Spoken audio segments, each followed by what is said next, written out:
He's a very funny man. He is. Much of America goes to bed with him every night of the week. It's true. He's also a writer. He's made movies. He's produced movies. But we're about to meet him. Mr. Craig Ferguson. Hello, hiya. Nice to meet you. I was just standing here. What a coincidence. Isn't that bizarre? Yeah. I walked in here, there you were. And there I was, standing, kind of aimlessly. Yeah, there you are. Thinking about stuff. What brings a chap like you, with a, I'm sorry to say, funny accent? Popcorn the kettle black there, son. Excuse me? Yeah, you know what I'm talking about. You've got a funny accent. What are you talking about? Yeah, I know what you're talking about. I can't understand your accent. Now, isn't that a bit bizarre, being on TV with a funny accent? Well, I've always found the Americans very forgiving of my funny accent. That's why I've actually become an American. Did you take citizenship? I haven't yet. It's in the works. Oh, right. Well, you want to do that. Did they do background checks? Oh, yeah. You passed? I have friends in high places. Apparently you do. Yeah. Craig, your late show is a storming success. Oh, and a lot of people do go to bed with you on a regular basis. They do, yeah. And the show is a success. Yeah. Don't try to be funny with the line. It's really funny. Come on now. No, I love doing the show. It's a lot of fun, and it's nice to do a show at that time of night because you can get away with a lot, you know, because most people that are watching are either drunk or in leather or both.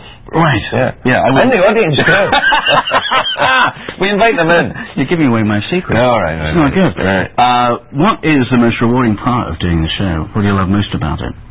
I think the freedom of talking about whatever you want to talk about on network television. Yeah. Because it's so late at night, you can say really pretty much anything you want. You can be pretty cheeky. You can be very cheeky. Yeah, you can be naughty. Naughty. Yeah, you can be... Actually, you are terribly naughty. I am very naughty, yeah. And sometimes on my show. Well, lots of times not on the show. I can be very, very, very naughty indeed. Yes, very naughty. Sometimes I need spanked, I'm so naughty. Awkward moment. Very awkward moment. That was, I didn't feel good about that. No. Okay. Craig, you're in the Bay Area for a number of reasons. Yeah, I am, yeah. A, just to hang out in the studio. Yeah, I come and stand here quite a lot. And by the way, can we just... Have a look around. Look at this. We wanted you to feel at home. It's palatial. Look at this. Couple of old cameras. Yeah. You know. They might be old cameras to you. That would be state of the art in my studio. Oh, really? Yeah. Things not so good down there? Well, you know, they give me the old stuff. Yeah. You're here to make people laugh this weekend. Yes. At Cobb's Comedy Club. Yeah. Cobb's Comedy Club and the home of the famous salad. I don't know. I've never been there, but I've heard it's a great place. See, I went there for the salad not knowing there was comedy. Oh, and you got... there you go. What would you like on your... Would you like Russian dressing or high comedy? Is that what you do, high comedy? No, low comedy. Yeah. Low, vulgar, naughty. A little bit sober. Comedy. A little bit sober. A little bit sober? Yeah. Yeah, it's sobering. It's sobering. Yeah. Some people have said my comedy is sobering. It wasn't very funny, son, but it was sobering in many ways. No booze involved at all. No booze involved in my comedy. You're no stranger to the Bay Area. I'm no stranger to the Bay Area. I first arrived here with a bunch of trappers. We set across the American West looking for a passage from India. Yeah. And 9 of your men signed the Declaration of Independence. 9, yeah. Scotsmen. 9 Scotsmen. 9 men and Scotsmen. How did I know that? Well, it's in my book. You've got a book out of it? Yeah, I have. Yeah, that's right. What a coincidence. You should have it. Yeah. Wait a minute. Did you get that from the library? Oh, look at that. That's you. Lovely book. Can I tell you? Listen, I would like to say I've read the entire thing. Wow. But I haven't. I've read a big chunk of it. Right. And there's a little bit here. I just want to read a little bit. I want to know what's behind it. Yeah. Hollywood producers and executives, fat barrels of spite, who always had beautiful escorts with them. Is there truth in these words? I mean, these are kind of people you've encountered in Hollywood? What, the Hollywood producers would be fat barrels of spite? Which, by the way... Not all of them. Some are thin barrels of spite. And some are, quite perfectly toned barrels of spite. Yeah. But if you're not bitter in Hollywood, you're not really participating. So you have to have a certain amount of bitterness. You don't seem like a guy who would be oozing bitterness, but I can feel a little bit of it. No, I'm not, actually. I think what happened is that it broke. I was carrying so much bitterness that I just drowned under the weight of it, and suddenly and then it was over. I don't care anymore. I have to tell you, this book is darn funny, and there are ways that you... That's not my hand, by the way. That's a fat hand. Look at I've got lovely thin hands. Look at that big fat hand there. Who was that? I don't know. Some fat-handed intern. Be nice to the interns, Chris. Yeah. I'm just saying. Between the Bridge and the River, what's the title about?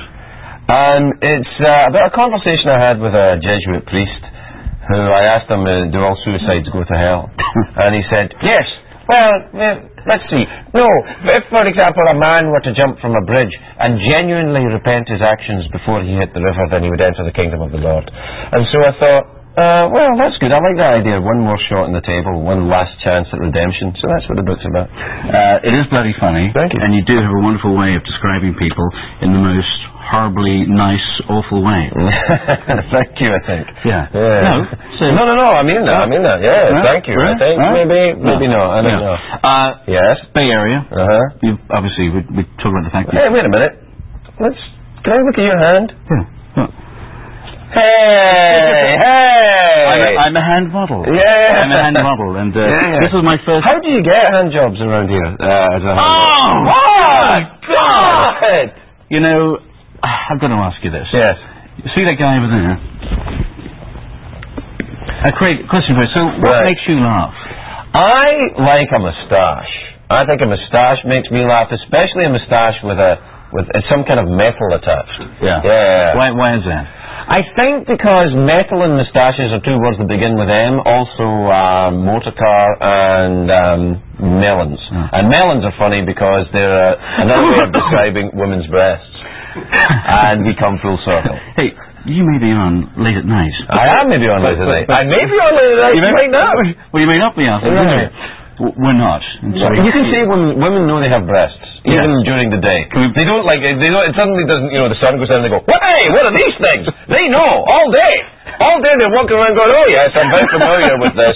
I've had these since I was a teenager. They know about them. But apparently Janet Jackson didn't know she had a She didn't know that. She was like, I'm sorry, it was during the day, I didn't know I had breasts. Had it been night time, it would have been fine. And the fact is, where we're from, we have the boob tube, and if there are no boobs on the tube, people complain and ask for a refund. People complain in Britain if they don't see breasts. People complain in America if they do see breasts. So I want my money back.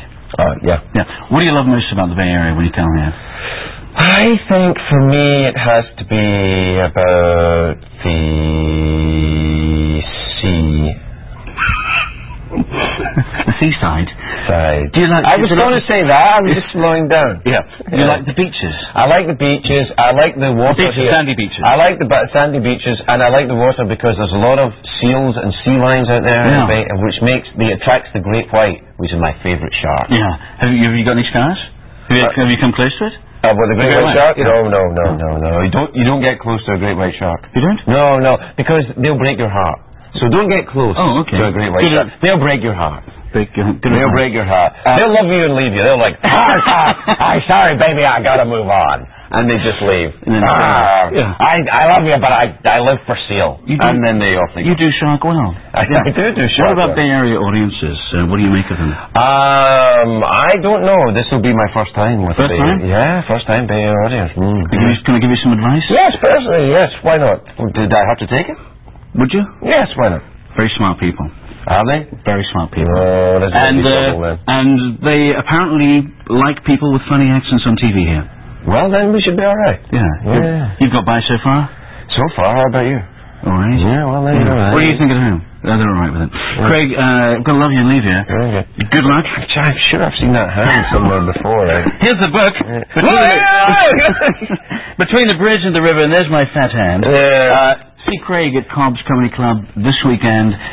Mr. Ferguson, a right royal treat. Thank you. God bless you. Good luck to you. And I'll see you on the beaches. Right, okay. Good night. Cheers. Good night. Did you sign off? Back to the studio? Good night, and back to you. And how's the weather? Stormy?